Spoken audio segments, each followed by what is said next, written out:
Eh, comment sera la vie dans 20, 30 ou 50 ans? Notre système éducatif, nos moyens de transport, comment tu le vois? Je crois que c'est difficile de le prédire. Quand tu te dis que le premier vol en avion date de 1903 avec les frères Wright et que 66 ans après, l'homme a visité la Lune, je veux dire que si vous posiez la question en 1900 aux gens, quelles sont les chances pour que les gens visitent la Lune? Ils auraient dit, c'est ridicule. Et si tu leur parlais d'Internet, ils ne comprendraient même pas ce que tu essaies de leur dire. C'est fou. Mais aujourd'hui, avec un appareil à 100 $, tu peux faire une vidéoconférence avec n'importe qui dans le monde. Si tu as un accès à Internet, c'est pratiquement gratuit. C'est gratuit d'avoir un accès instantané pour une communication visuelle avec n'importe qui. Et même avec des millions de personnes.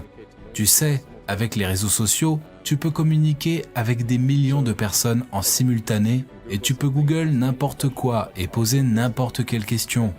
C'est comme un sage à qui tu peux poser n'importe quelle question et avoir une réponse. C'était très difficile de prédire ce genre de choses. Dans le passé, même dans un passé proche, je pense que c'est l'une des choses dont on peut être certain, c'est que n'importe quelle prédiction que nous ferons aujourd'hui pour le futur, dans 50 ans, sera fausse.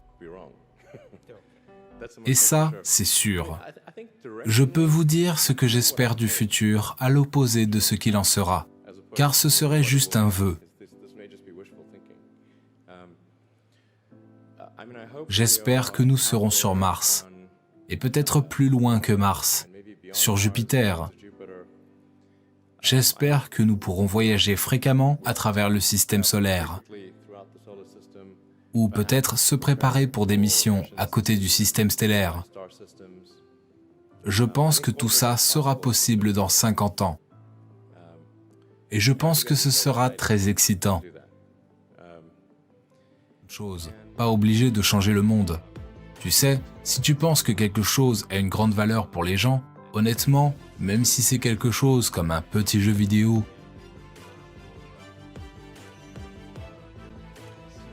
ou des améliorations dans le partage des photos, si ça fait un minimum de bien à un grand nombre de gens, je trouve que c'est bien. Pas besoin de changer le monde.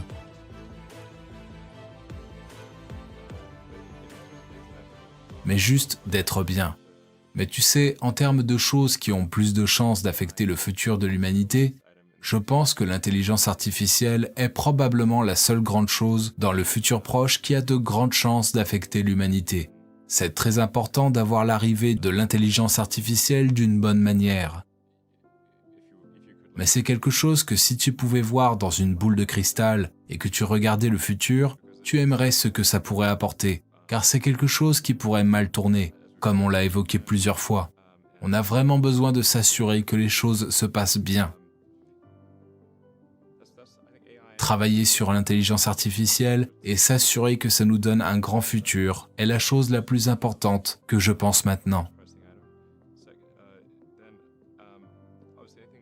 C'est la chose la plus urgente. On peut même l'utiliser pour la génétique.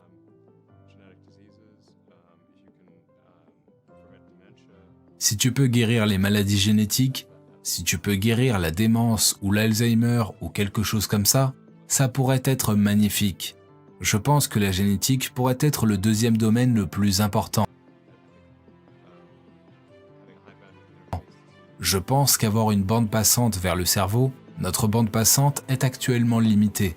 On a déjà une forme de nous qui est dans le digital, sous forme d'email, ordinateur, téléphone, application. On est devenu des super-humains, mais on est très mauvais en ce qui concerne l'interface entre le cortex et cette forme digitale de nous-mêmes, et avoir résolu cette contrainte de bande passante serait très importante. La Terre est un satellite géant. Et la manière dont les satellites sont alimentés, y compris l'orbite géostationnaire qui est assez familier à SpaceX. Ceux qui ont une durée de vie de 20 ans sans entretien en orbite, personne ne peut les visiter. Ils sont désignés de sorte à avoir zéro maintenance. et ils sont entièrement alimentés par l'énergie solaire et par des batteries. Il n'y a pas de limite. Juste le fait de mettre en marche des grands satellites avec de l'énergie solaire et une batterie. Tu peux alimenter la Terre avec l'énergie solaire et des batteries aussi. La Terre est un grand satellite. L'avenir du charbon dans le long terme est menacé. Quand on voit l'établissement de centrales à charbon ou leur réaménagement, quand on va vers les investisseurs pour financer tout ça, les investisseurs savent que le charbon n'a pas d'avenir sur le long terme. Le coût en capital est extrêmement élevé, car ils veulent avoir de gros intérêts, parce qu'ils ne s'attendent pas à ce qu'il dure 30 ans, ce qui est la durée de vie dont ils pourraient montrer la valeur du charbon. Le charbon devient très cher, car les gens ne sont pas prêts à investir dans quelque chose qui n'a pas un grand avenir. La durée de vie d'une batterie dépend de son niveau d'énergie, qui est considéré comme l'expiration d'une batterie, qui est de l'ordre de 15 ans. Mais ça dépend après de l'usage de la batterie, du pourcentage à laquelle elle est déchargée, ou à quelle agressivité l'énergie est rechargée à la batterie ou déchargée à la batterie. Mais l'électronique peut durer 20 à 30 ans, et le système de refroidissement peut aussi durer dans ces temps. Avec le temps, ce que tu peux faire, c'est que tu peux rajouter plus de blocs d'alimentation pour supporter la baisse d'énergie de la précédente, et ils sont en plus recyclables. Ça donne un sens au recyclage avec ma batterie PAX, car les matériaux de constitution sont plus ou moins utiles. Généralement, les cellules ont 10% de leur valeur, même quand ils n'ont pas d'énergie. Je pense que c'est définitivement la voie du futur. Je pense que c'est très important d'accélérer la transition pour un développement durable. Et la consommation d'énergie, c'est inévitable, mais c'est important si ça arrive tôt ou tard. Et SpaceX m'aide à le faire. On fait ce qu'on peut pour poursuivre le rêve d'Apollo et contribuer à ce que la vie puisse se faire sur plusieurs planètes. Tu sais, particulièrement pour les Américains, tu sais, l'Amérique est une nation d'exploreurs. Les gens sont venus ici de différents endroits de la planète. Ils ont choisi de quitter le connu pour explorer l'inconnu.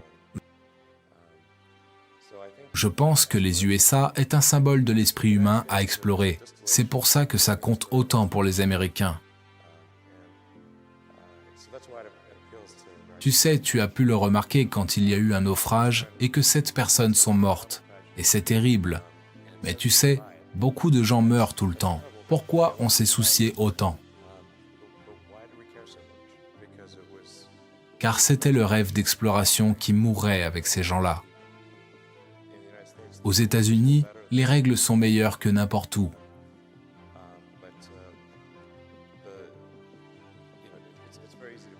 C'est très facile de mettre en place des freins à l'innovation, sans le réaliser.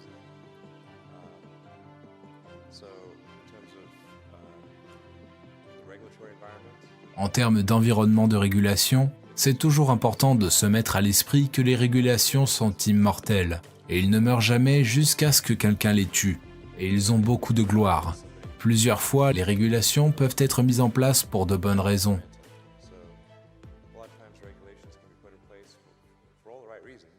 Et ensuite, les gens en ont marre et ils n'ont plus de sens.